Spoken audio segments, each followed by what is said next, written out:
ఈ వీడియోలో రెండు అంశాలను చూద్దాం. ఇవి రెండు ఇంటర్ కనెక్టెడ్, ఒకదానితో ఒకటి ముడిపడి ఉన్నాయి. మొదటిది జమీన్ రైతు అనాలసిస్, రెండోది వెస్ట్ బెంగాల్కు చెందిన పొలిటికల్ అనలిస్ట్ అయిన శాంతను బసు రాసింది.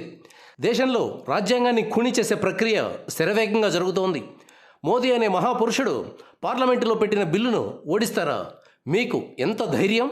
ఇప్పుడు చూడండి నేనేం చేస్తానో.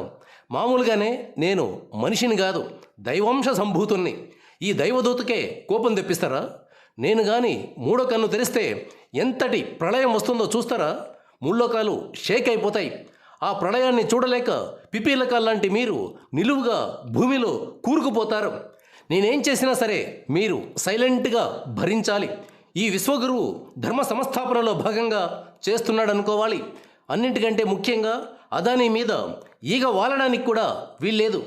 ఎవరి నోరైనా లెగిసిందో అంతే సంగతి. ఇలా సాగుతోంది ఈ దేశంలో ధర్మప్రభువుల పాలన. మోదీ ఉగ్రరూపాన్ని చూసి మెయిన్ స్ట్రీమ్ మీడియాతో సహా వ్యవస్థలన్నీ వణికిపోతున్నాయి. ఈ మహా విశ్వగురువును ఎలా శాంతపరచాలి? ప్రళయం వచ్చి యుగాంతం జరగకుండా ఏం చేయాలి అని హైరాణ పడిపోతున్నాయి. ఈ క్రమంలో అటు తూర్పు దిక్కున ఇటు పడమర దిక్కున భూకంపాన్ని సృష్టించాయి. సనాతన పార్టీకి తోక పార్టీలుగా చాలా కాలం పాటు ఉన్న తృణమూల్ కాంగ్రెస్ను, శివసేనను తుక్కు చేశారు. ఎంపీలను లాగిపడేశారు. ఇప్పుడిక చంద్రబాబు అవసరం ఏముంది అని జమీన్ రైతు ఎడిటర్ డోలేంద్ర ప్రసాద్ సూటిగా ప్రశ్నించారు. 2014 ఎన్నికల ఫలితాల తర్వాత 2 ఏళ్ల పాటు చంద్రబాబుకు మోదీ కనీసం అపాయింట్మెంట్ కూడా ఇవ్వలేదు. ఆ తర్వాత అమరావతి శంకుస్థాపనకు పిలిస్తే తట్టెడు మట్టి చెంబుడు నీళ్లు మొహాన కొట్టిపోయాడు. ఒక రాష్ట్రాన్ని ఇంత దారుణంగా అవమానించిన సందర్భం మరొకటి లేదని డోలేంద్ర అభిప్రాయపడ్డారు. ఈ నేపథ్యంలో ప్రభుత్వాన్ని నడపడానికి టీడీపీ ఎంపీల అవసరం లేకపోతే పరిస్థితి ఎలా ఉండబోతోందో అర్థం చేసుకోవచ్చన్నారు. జూలైలో మహిళా రిజర్వేషన్, నియోజకవర్గాల పెంపు ఖాయమని చెప్పారు. అంటే సౌత్ ఇండియా నెత్తిన రాయి వేయడం ఖాయంగా కనిపిస్తోంది. పైకి మాత్రం మాట వరుసకు 50% సీట్ల పెంపు అంటారు. కానీ వాస్తవంగా బిల్లులో 2 తెలుగు రాష్ట్రాల్లో కలిపి లోక్సభలో ఎంపీ సీట్ల వాటా 6.7% తగ్గిపోయే అవకాశం ఎక్కువగా ఉంది. అయినా తెలుగోళ్లకు, ముఖ్యంగా ఆంధ్ర వాళ్లకు ఏం ఫరక్ పడదు. వాళ్ళకు కావాల్సింది సనాతన ధర్మం, అలాగే ప్రవచనకారులు చెప్పే నీతులు. ఆ నీతులు వింటుంటే చెవుల్లో అమృతం పోసినట్లుగా ఉంటుంది. ఆంధ్ర బ్యాంకును ఎత్తేయనివ్వండి, అమరావతిని పాడుపెట్టనివ్వండి, లోక్సభలో సీట్లు తగ్గిపోనివ్వండి, ఇంకేమైనా జరగనివ్వండి. అవునా, అలా జరిగిందా? నువ్వు చెప్పేది తప్పు. మా కమలదళం, మా పూజారులు, మా స్వామీజీలు, మా ప్రవచనకారులు ఏది చెప్తే అదే నిజమనుకునే జనానికి ఎవరు మాత్రం ఏం చెప్పగలరు? జమీన్ రైతు ఒక ఆశావహమైన పాయింట్ను కూడా చెప్పారు.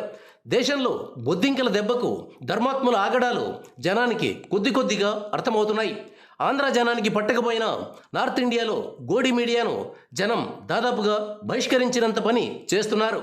ముఖ్యంగా నీట్ ఎగ్జామ్ పేపర్ లీక్ వల్ల లక్షల కుటుంబాలు ఎఫెక్ట్ అయ్యాయి. దేశంలో నిరుద్యోగం విలయతాండవం చేస్తోంది. ఈ నేపథ్యంలో 2029లో మోదీ ఓడిపోవడం అనేది ఖాయంగా కనిపిస్తోంది. మోదీ ఓడిపోవడం అంటే ఏమిటి? అదానీ సామ్రాజ్యం కూలిపోతుంది. అలా జరగకుండా ఉండాలంటే ఏం చేయాలి? బెంగాల్లో, మహారాష్ట్రలో, హర్యానాలో ఎలా గెలిచారో లోక్సభ ఎన్నికల్లో కూడా అలాగే గెలవాలి. ఎలక్షన్ కమిషన్ ద్వారా ప్రతిపక్షాల ఓట్లను తొలగించాలి. అయినా కూడా ఎక్కడైనా తేడా వచ్చి ఓడిపోతే ఏంటి పరిస్థితి? అందుకే బలంగా ఉన్న నార్త్ ఇండియా మీద ఎక్కువగా ఆధారపడుతూ సౌత్ ఇండియా బలాన్ని తగ్గించాలి. ఇలా తగ్గించాలి అంటే పార్లమెంటులో 2/3 మెజారిటీ కావాలి. సో ఏం చేయాలి? ఎంపీలను కొనేయాలి.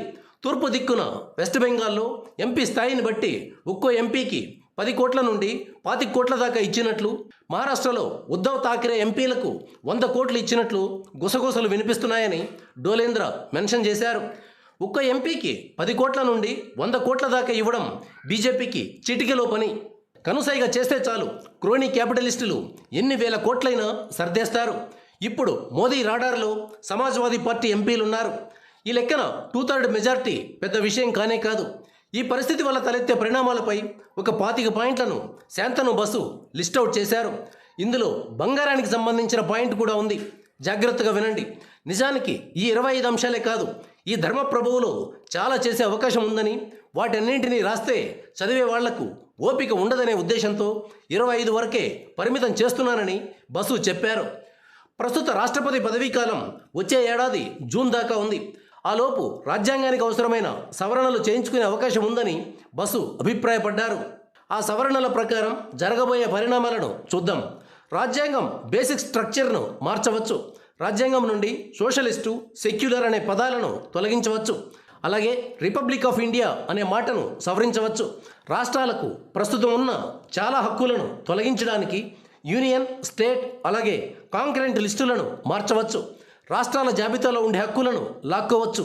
ఉమ్మడి జాబితాలో ఉన్న వాటిని యూనియన్ జాబితాలోకి మార్చవచ్చు. కేంద్రం, రాష్ట్రాల మధ్య ట్యాక్స్ షేరింగ్ను మార్చవచ్చు. అంటే రాష్ట్రాలకు దక్కాల్సిన పన్నుల వాటాను కుదించవచ్చు. హయ్యర్ జ్యుడిషియరీ అంటే ఉన్నత న్యాయ వ్యవస్థలో జడ్జీల నియామకం కోసం ఉన్న కొలీజియం సిస్టమ్ను రద్దు చేయవచ్చు. కేంద్రం, రాష్ట్రాల పరిధిలోని సివిల్, డిఫెన్స్ పోస్టుల రిక్రూట్మెంట్కు సంబంధించిన ప్రస్తుతం ఉన్న రూల్స్ను రద్దు చేసి కేవలం అధికార పార్టీకి చెందిన వారిని లేటరల్ ఎంట్రీ ద్వారా నియమించవచ్చు. బ్యూరోక్రసీ అంటే సివిల్ సర్వీసెస్ వ్యవస్థను దెబ్బతీసి దానికి బదులుగా స్పాయిల్స్ సిస్టమ్ను పెట్టవచ్చు. అంటే అధికారంలో ఉన్నవారు తమకు నచ్చిన వారికి పదవులు ఇచ్చుకునే పద్ధతిని తీసుకురావచ్చు. నేచురల్, ఎన్విరాన్మెంటల్ రిసోర్సెస్కు సంబంధించి లైసెన్సింగ్, మైనింగ్, డ్రిల్లింగ్, సర్వే వంటి అంశాలన్నింటినీ కేంద్రం పరిధిలోకి తెచ్చి సెంట్రలైజ్ చేయవచ్చు. పార్లమెంటులోని ఉభయ సభల కాల పరిమితిని రెట్రోస్పెక్టివ్ ఎఫెక్టుతో అంటే పాత తేదీల నుండి వర్తించేలా 10 ఏళ్లకు పెంచవచ్చు. డిలిమిట్ అయిన ఎంపీల పదవీకాలం కూడా సభ కాల పరిమితితో పాటే 10 ఏళ్లు ఉంటుంది.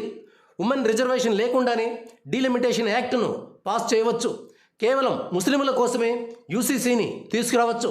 చిన్న చిన్న రాజకీయ పార్టీల రిజిస్ట్రేషన్ను, రెగ్యులేషన్ను మరింత కఠినతరం చేయవచ్చు.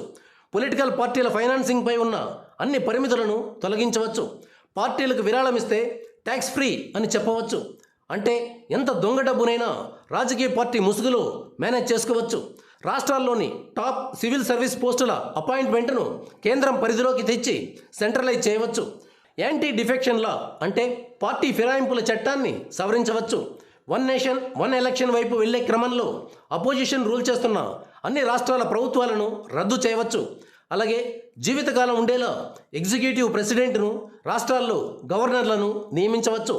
కేంద్ర లెజిస్లేచర్లో ప్రాతినిధ్యం పెంచుతామనే నెపంతో రాష్ట్రాల అసెంబ్లీలను, సీఎంల వ్యవస్థను రద్దు చేయవచ్చు. ఎడ్యుకేషన్, లా అండ్ ఆర్డర్ లాంటి కీలకమైన విషయాలను కేవలం యూనియన్ లిస్టులోకి అంటే కేంద్ర జాబితా పరిధిలోకి తీసుకురావచ్చు.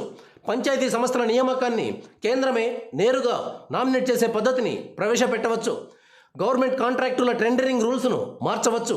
అలాగే కాంట్రాక్టులు ఇవ్వడంలో, పేమెంట్ల ప్రాసెస్లో ఇన్వాల్వ్ అయిన వారికి లీగల్ ఇమ్యూనిటీ అంటే రక్షణ కల్పించవచ్చు. బ్యాంకింగ్ రూల్స్ను మార్చి గవర్నమెంట్ నేరుగా లాకర్లను ఓపెన్ చేయడం, బ్యాంక్ అకౌంట్ల నుండి ఆర్బిటరీగా మనీని డిడక్ట్ చేసేలా చేయవచ్చు. కేంద్ర రాష్ట్ర ఆర్థిక సంబంధాలు, కాంట్రాక్ట్ చట్టాలు, వాటర్ షేరింగ్, అనిమల్ కన్జర్వేషన్ వంటి అన్నింటినీ పూర్తిగా మార్చి కంట్రోల్ అంతా కేంద్రం చేతుల్లోకి తీసుకోవచ్చు. ఎలక్ట్రానిక్ మీడియాను, ముఖ్యంగా ఇంటర్నెట్ స్పేస్ను తీవ్రంగా రెగ్యులేట్ చేయవచ్చు. దీనికోసం ఇండివిజువల్ యూజర్లు తమ ఐడి కార్డులు, బయోమెట్రిక్స్తో రిజిస్ట్రేషన్ చేసుకోవాల్సి రావచ్చు. అపెక్స్ కోర్టు అంటే సుప్రీంకోర్టు కేవలం కాన్స్టిట్యూషనల్ రోల్కు మాత్రమే పరిమితం కావచ్చు. ఫారిన్ ట్రావెల్ మీద, అలాగే ఇండియాకు ఫారినర్లు రావడం మీద కూడా పరిమితులు విధించవచ్చు.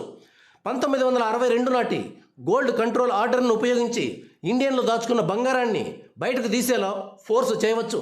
ఇంకా యాడ్ చేయడానికి చాలా విషయాలున్నాయి. కానీ మీకు వినడానికి, చదవడానికి ఓపిక ఉండాలి కదా. ప్రతిరోజు నియంతృత్వం దిశగా ఏదో ఒక చట్టం అమల్లోకి రావచ్చు. మోదీ రష్యాలో పుతిన్ లాగా, చైనాలో జిన్పింగ్ లాగా, ఉత్తర కొరియాలో కిమ్ లాగా శాశ్వత ప్రధాని కావాలని అనుకుంటున్నారు. ఈలోపు ఆర్టిఫిషియల్ ఇంటెలిజెన్స్ వల్ల మనిషి ఆయుష్ను పెంచేలా ఇంజెక్షన్లను, ట్రీట్మెంట్లను తీసుకువస్తే మహా అందగాడైన మోదీకి ఆయాచిత వరం లభించినట్లవుతుంది. సుప్రీంకోర్టు కూడా ప్రభుత్వానికి తగ్గట్లుగా మాట్లాడుతుంది. మొన్న మీనాక్షి నటరాజన్ రాజ్యసభ సీటు కోసం అప్లికేషన్ను రిజెక్ట్ చేసిన తీరు మీద సుప్రీంకోర్టు ఎలాంటి తీర్పు ఇచ్చిందో చూశాం. సో న్యాయ వ్యవస్థ మీద ఆశలు పెట్టుకోలేం.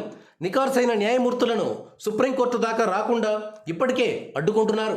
మోదీకి 2/3 మెజార్టీ వచ్చాక ఇక తిరుగుండదు. కొలీజియమే ఉండదు కాబట్టి చీఫ్ ఎలక్షన్ కమిషనర్ను నియమించినట్లు తనకు కావలసిన వాళ్ళను ప్రభుత్వం జడ్జీలుగా నియమించే అవకాశం ఉంది. మీరు ఇంతసేపు విన్నారంటే ఈ దేశంలో ప్రజాస్వామ్యం బతకాలని కోరుకుంటున్నారని అర్థం. కానీ ఎక్కువ శాతం మందికి ఈ దేశంలో రాజ్యాంగానికి ప్రజాస్వామ్యానికి వచ్చిన ప్రమాదంతో పెద్దగా పని లేదు. శ్లోకాలు వింటూ ప్రవచనకారులు చెప్పే నీతులు వింటే జన్మ ధన్యమవుతుందనే ధోరణిలో వెళ్తున్నారు.